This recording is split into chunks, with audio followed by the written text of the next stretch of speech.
बिहारीपुर के श्रद्धेय प्रधान जी, हमारे युवा मंत्री महोदय, आदरणीय कोषाध्यक्ष महोदय, धर्म प्रेमी सज्जनों, मातृशक्ति, आर्य समाज बिहारीपुर बरेली से मेरा बहुत पुराना रिश्ता हो गया है।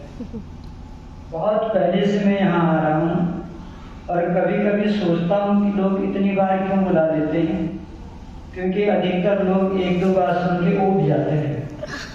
लेकिन मुझे ऐसा प्रतीत होता है कि आप मेरे व्याख्यानों को बड़ा सम्मान देते हैं, तो इसकी मुझे खुशी होती है। हमारे बीच में हमारे बहुत ही प्रिय मित्र थे, आदरणीय राजेंद्र जी अग्रवाल जी, जो बैंक में अधिकारी थे। उनके सुपुत्र जी यहाँ बैठे हुए हैं और मैं सोच रहा था कि राजेंद्र जी चले गए हैं इस संसार को छोड़ के, शायद उनका परिवार पता नहीं सत्संग में आता भी होगा, नहीं आता होगा, लेकिन ये सच्ची श्रद्धांजलि, सच्चा श्राद्ध और तर्पण करते हैं। और मैं देखता हूँ प्रतिवर्ष ये सब परिवार यहाँ पर आते हैं। एक छोटी सी स्मृति मुझे याद है। आदरणीय राजेंद्र अग्रवाल जी ने कहा, उस समय मैं ब्रह्मचर्य आश्रम में ही था, तब से मैं यहाँ आ रहा। उन्होंने कहा, ब्रह्मचारी जी, हरिद्वार में स्वामी दिव्यानंद जी का योग शिविर चल रहा है, मेरी हार्दिक इच्छा है कि आप उसमें चलें। तो उन्होंने मेरा टिकट भी बनाया। हम लोग बरेली से हरिद्वार भजन गाते हुए गए, ऋषि दयानंद के गीत गाते हुए वहां तक हम पहुंचे। तो स्मृतियां जुड़ी हुई हैं। हमारे आदरणीय चंद्रदेव शास्त्री जी, आर्य समाज बिहारीपुर में सबसे पहले आप ही ने मेरे को आमंत्रित किया। तो ये सारी विभूतियां हैं यहाँ पर। हमारे आदरणीय विजय मानव जी, यहाँ तो विजयपाल कहते हैं इनको, लेकिन जब ये बाराबंकी में आया करते थे तो विजय मानव जी के नाम से जाने जाते थे। बहुत क्रांतिकारी गीतों को गाते थे। और जब भी शाहजहाँपुर, बरेली इत्यादि क्षेत्रों में आता हूँ तो आप आते हैं, बड़ी प्रसन्नता की बात है। सज्जनों, आज हम सब लोग यहाँ पर, हमारे जितेंद्र देव जी, कड़क देव जी के शिष्यों में से इनका स्थान है और बहुत ही योग्य हैं। कई बार अपने जनपद इत्यादि में भी आने का अवसर प्राप्त हुआ है। आदरणीय हरदेव शास्त्री जी हैं, सभी लोग परिचित हैं। सज्जनों, ऋषि दयानंद एक सागर है और उस सागर को गागर में भरना बहुत कठिन है, असंभव है। लेकिन फिर भी मैं आज आपके सामने कुछ ऋषि की चर्चा करूंगा और एक शंका समाधान। वो सज्जन आए हैं कि नहीं आए? आज भी मत सोचिएगा कि आचार्य जी भूल गए हैं, मुझे याद है। आपके प्रश्न का समाधान भी करूंगा और अंत में 2-3 सुझाव भी दूंगा। वो सुझाव आप माने या न माने, वो आपकी स्वतंत्रता है, लेकिन मैं दूंगा। तो आइए बड़े ध्यान से सुनते हैं। पहले हम ऋषि की चर्चा करते हैं। महर्षि दयानंद की कुछ ऐसी विशेषताओं को मैं आपके सामने रखता हूं जो आपके हृदय पटल पर अंकित हो जाए और आप बड़े गर्व से, हमारे कृष्ण कुमार गौतम जी, जब से इनका हमसे परिचय हुआ, ये अपनी सारी कविताएं प्रतिदिन मेरे को डालते रहते हैं और मैं थक जाता हूँ पढ़ते पढ़ते, इतना डालते हैं। एक दिन में 5-5, 6-6 कविताएं डाल देते हैं। बहुत ही स्नेह रखते हैं, ये भी धन्यवाद के पात्र हैं। तो चलिए ऋषि की कुछ विशेषताओं पर। पहली विशेषता, महर्षि दयानंद जगत गुरु थे।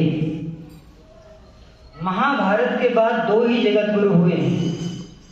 हालांकि आज आप देखेंगे पौराणिक किसी भी आश्रम में चले जाइए और साधु अपने नाम के आगे जगत गुरु लगाते हैं। भरमार है जगत गुरुओं की पौराणिक जगत में। लेकिन सिद्धांततः महाभारत के बाद 2 ही जगत गुरु हुए। प्रथम आदि गुरु शंकराचार्य, उसके बाद महर्षि देव दयानंद महाराज। अब आपके मन में प्रश्न होना चाहिए कि जगत गुरु कहते किसे हैं? जगत गुरु का अर्थ क्या है? तो जगत गुरु का अर्थ होता है जिस महापुरुष ने अपने समय में दुनिया के समस्त विद्वानों को शास्त्रार्थ में पराजित किया और पराजित हुए विद्वानों ने उनका सम्मान किया हो, उसे जगतगुरु कहते हैं। और इसमें महर्षि दयानंद आते हैं, क्योंकि तात्कालीन जितने भी विद्वान थे, महर्षि अरविंद घोष नाम सुनिएगा, एक बहुत ऐतिहासिक नाम है। महर्षि अरविंद घोष, सर सैयद अहमद खान अलीगढ़ यूनिवर्सिटी के संस्थापक, मुस्लिम अलीगढ़ यूनिवर्सिटी के संस्थापक थे doctor sir Syed Ahmad Khan, Max Muller, और बम्बई के प्रथम न्यायाधीश महाशय गोविंद रानडे, डॉक्टर श्यामजी कृष्ण वर्मा, जिन्होंने ऑक्सफोर्ड यूनिवर्सिटी में महर्षि दयानंद ने उनको वेदों का भाष्य करने के लिए भेजा था, मैक्समुलर के भाष्य को परिवर्तित करने के लिए। इन सभी महापुरुषों ने कहा है कि महर्षि दयानंद भारतीय संस्कृत के पुरोधा रहे। अब महर्षि दयानंद के जगतगुरु होने की जो दार्शनिक व्यवस्था है, उसको मैं आपके सामने रखता हूं। संसार में कोई व्यक्ति आता है, वो व्यथा लेके जाता है। बहुत लोग दुनिया में आते हैं, वो समाज को एक व्यथा देके जाते हैं, और बहुत लोग दुनिया में आते हैं, समाज को एक व्यवस्था देके आते हैं। परंतु महर्षि दयानंद में व्यथा और व्यवस्था का संगम था। ध्यान से सुनिएगा, ऋषि दयानंद में व्यथा और व्यवस्था दोनों का अद्वितीय संगम था। ऋषि दयानंद की व्यथा थी कि मूर्ति पूजा वेद विपरीत है, ये उनकी व्यथा थी। ऋषि दयानंद केवल ऑपरेशन नहीं करते थे, ऑपरेशन को सिलना भी जानते थे। भाई साहब के यहाँ परसों चर्चा हो रही थी इसी विषय पर कि महर्षि दयानंद ऑपरेशन करने के बाद तुरंत उसको सिलते थे, और जिसमें ये योग्यता नहीं है उसे खंडन नहीं करना चाहिए। खंडन उसी को करना चाहिए जिसमें मंडन की योग्यता हो। तो महर्षि दयानंद महाराज ने, जहां उनकी व्यथा थी मूर्ति पूजा, वहीं उनकी व्यवस्था थी ईश्वर स्तुति प्रार्थना उपासना, ये उनकी व्यवस्था थी। भाई मूर्ति पूजा न करें तो क्या करें? ऋषि कहते हैं स्तुति करो, प्रार्थना करो, उपासना करो। आजकल हम लोगों में जरा भ्रम हो गया है, हम संख्या बल को महत्व देते हैं, संख्या बल को कभी महत्व नहीं देते। ये बताइए, संसार में दो प्रकार के लोग होते हैं।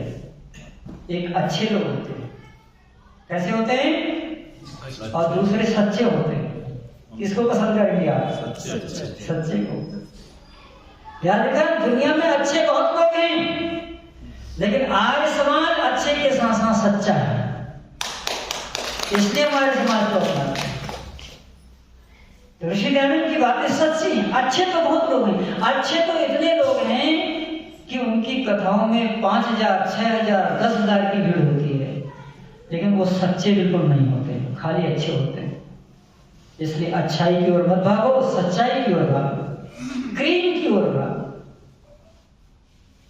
100 सिपाहियों से मित्रता करने से अच्छा एक दरोगा से कर लो। वो सारे दरोगा के अंदर सारे सिपाही घूमते हैं।